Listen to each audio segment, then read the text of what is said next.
जय श्री श्याम भक्तों, कार्तिक का पावन महीना चल रहा है और इस पावन महीने में हम कुछ भी स्नान, दान, कथा, श्रवण, पाठ का करते हैं, उसका हमें करोड़ों गुना फल की प्राप्ति मिलती है। कार्तिक का महीना विष्णु भगवान को अति प्रिय है, तो इस महीने में हमें अगर जल्दी उठ करके सूर्य से उगने से पहले जब तारे होते हैं, तारे दिखाई देती हैं, अगर हम उस टाइम पे स्नान कर लेते हैं तो हमें कार्तिक नहाने का स्नान का फल मिल जाता है। आज हम 20वां अध्याय का पाठ का स्मरण करेंगे। इससे पहले भगवान का थोड़ा सा नाम हम जपेंगे। श्रीमन नारायण नारायण नारायण, श्रीमन नारायण नारायण नारायण, लक्ष्मी नारायण नारायण नारायण, भजमन नारायण नारायण नारायण। राजा पृथु ने कहा, हे देवर्षि, इसके पश्चात युद्ध में क्या हुआ तथा वह दैत्य कैसे मारा गया? कृपा कर अब उस अद्भुत कथा को मुझे कहिए। देवर्षि नारद जी बोले, जब गिरिजा वहां से अदृश्य हो गई और गंधर्वी माया भी विलीन हो गई, तब भगवान वृषध्वज चैतन्य हो गए। उन्होंने लौकिकता व्यस्त करते हुए बड़ा क्रोध किया। फिर भगवान शंकर जलंधर से युद्ध करने लगे।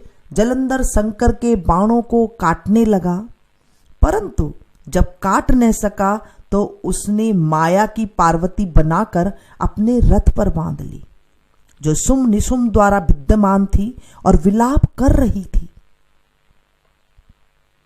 तब अपनी प्रिय पार्वती को इस प्रकार कष्ट में पड़ा देखकर लौकिक लीला दिखाते हुए भगवान शंकर प्रकीर्त जनों की तरह व्याकुल हो गए और उन्होंने अग्नि पुंज की तरह भयंकर रौद्र रूप धारण कर लिया। अब उनके रौद्र रूप को देखकर कोई भी दैत्य उनके सामने खड़ा होने से समर्थ न हो सका। जब कोई भी दैत्य उनके सामने खड़ा होने में समर्थ न हुआ और सब भागने छिपने लगे, यहां तक कि सुम निशुम भी युद्ध में स्थित होने को समर्थ न हो सकी। जलंधर की सारी माया क्षण मात्र में नष्ट हो गई। संग्राम में चारों ओर हाहाकार होने लगा। शिवजी ने उन भागते हुए सुम और निशुम को साप देकर बड़ी धिक्कार की और उनसे कहा, तुम दोनों बड़े दुष्ट हो, तुमने मेरा बड़ा अपराध किया है। तुम पार्वती को मारते थे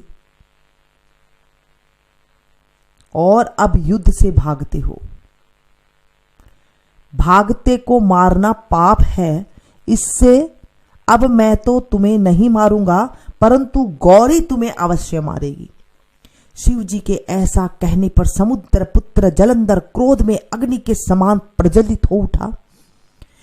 उसने शिवजी पर घोर बाण वर्षा कर दी, पृथ्वी पर अंधकार कर दिया। तब उस दैत्य की ऐसा चेष्टा देखकर भगवान शंकर बड़े ही क्रोधित हुए तथा उन्होंने अपने चरण गुप्त से बनाए हुए सुदर्शन चक्र को चलाकर उसका सिर काट लिया। एक प्रचंड शब्द के साथ उसका सिर पृथ्वी पर गिर पड़ा और महान हाहाकार होने लगा। अनंजन पर्वत के समान उसके शरीर को 2 खंड हो गए। उसके रुधिर से संग्राम भूमि व्याप्त हो गई। सारी पृथ्वी विह्वल हो गई। शिव आज्ञा से उसका रक्त और मांस महागौरव में जाकर रक्त का कुंड हो गया तथा उसके शरीर का तेज निकलकर शंकर जी के शरीर में वैसे ही प्रवेश कर गया जैसे कि वृंदा का तेज गौरी जी के शरीर में प्रविष्ट हुआ था। जलंधर को मरा हुआ देखकर देवता, गंधर्व और सब प्रसन्न हो गए। बोलिए विष्णु भगवान की जय। आज हमने 20वां अध्याय का पाठ का स्मरण किया है और आज हम तुलसी मैया की कहानी का स्मरण करेंगे। एक बुढ़िया माई थी, रोज तुलसा सींचने जाया करती थी। सब लोग तो तुलसा सींच कर आ जाया करते थे। एक बुढ़िया माई जाती और तुलसी जी का बिड़ला सींचते हुए कहती थी, बुढ़िया माई मैं बिड़ला सींचूं तेरा, तू कर निस्तारा मेरा।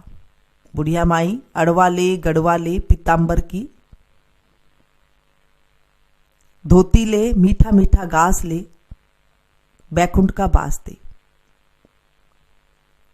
इस तरह से बुढ़िया माई डेली तुलसा मैया को कहा करती थी।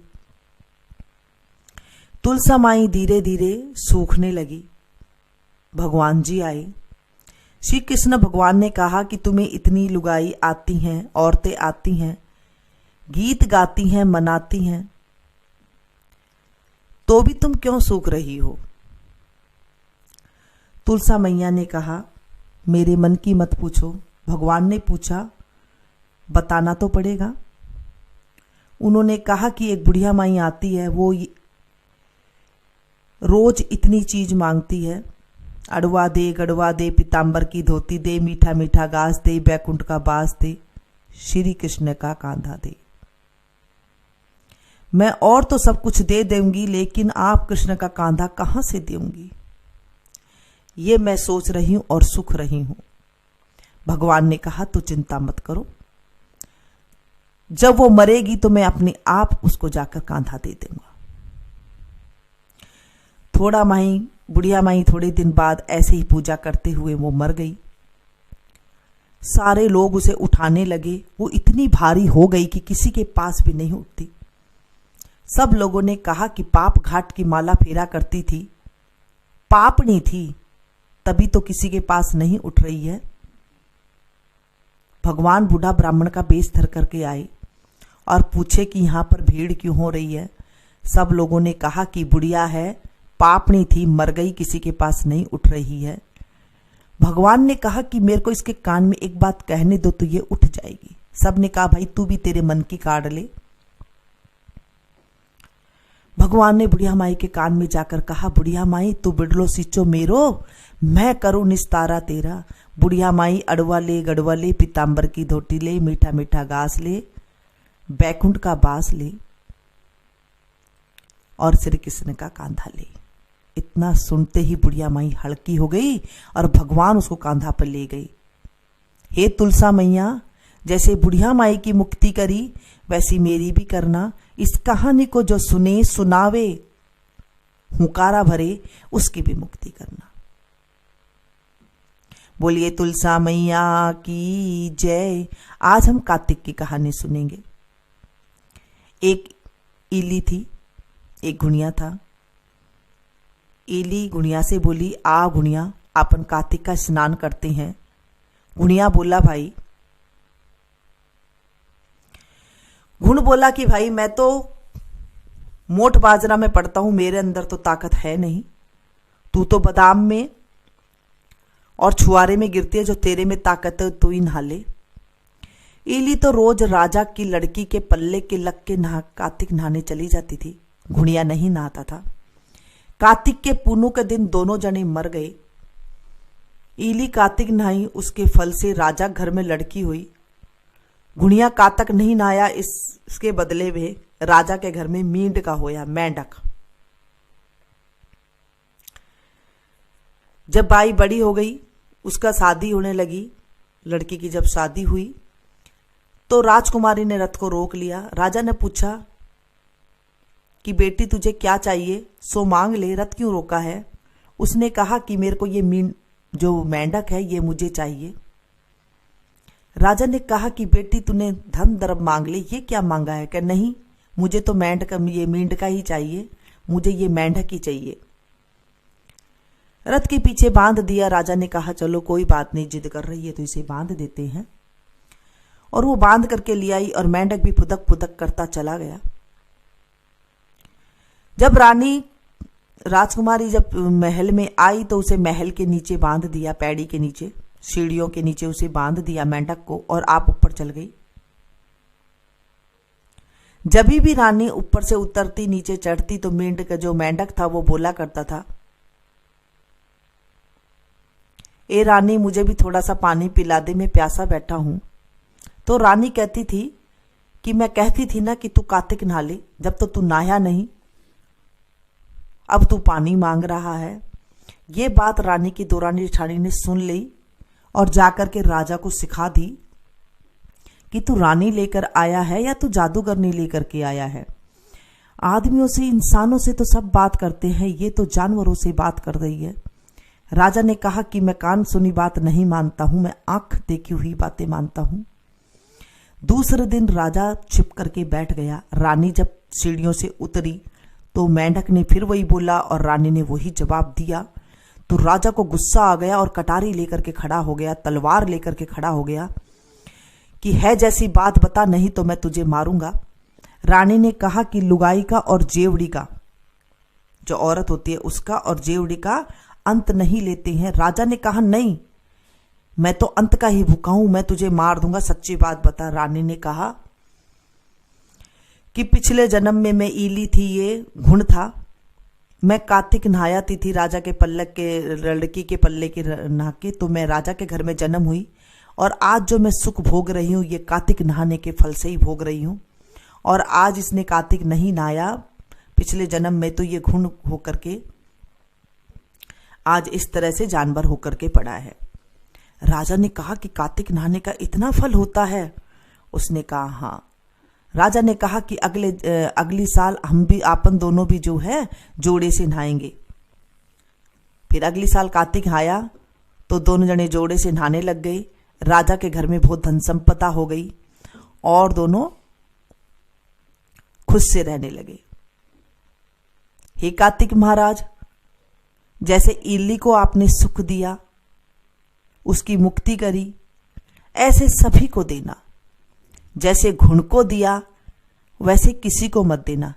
हे कार्तिक महाराज, राई दामोदर मेरे ठाकुर, कार्तिक के महीने में जो इस कहानी को कहे, सुने, सुनाए, उसके जीवन में भी खूब सारी खुशियां देना। बोलिए कृष्ण भगवान की जय, विष्णु भगवान की जय। आज हमने कथा सुनी, कार्तिक महात्म सुना। इस कथा को आप ज्यादा से ज्यादा शेयर करें, लोगों को सुनाएं, ताकि आपके जीवन में भी पुण्य के खाते में बढ़ोतरी हो। कार्तिक का ऐसा महीना है जब हम किसी को कुछ अच्छी बातें सुनाते हैं, भगवान के नाम का स्मरण सुनाते हैं, तो हमारे जीवन में घर बैठे ही 16वां हिस्सा पुण्य का मिल जाता है। जैसे मैं आप लोगों को सुना रही हूं और आप लोग एक साथ काफी मात्रा में सुन रही हैं, तो मैं भी चाहती हूँ कि जो सुनने वाले हैं उनके जीवन में भी जो है पुण्य की प्राप्ति हो। तो आप लोग भी इसे ज्यादा से ज्यादा शेयर कीजिएगा ताकि उनके जीवन में भी जो है पुण्य की प्राप्ति हो। मिलती हूँ फिर से एक नई वीडियो में नई जानकारी के साथ। तुलसी विवाह के लिए शाम को मैं जो तुलसी विवाह का भजन गाती हूँ तो उसमें आप सुन लीजिएगा।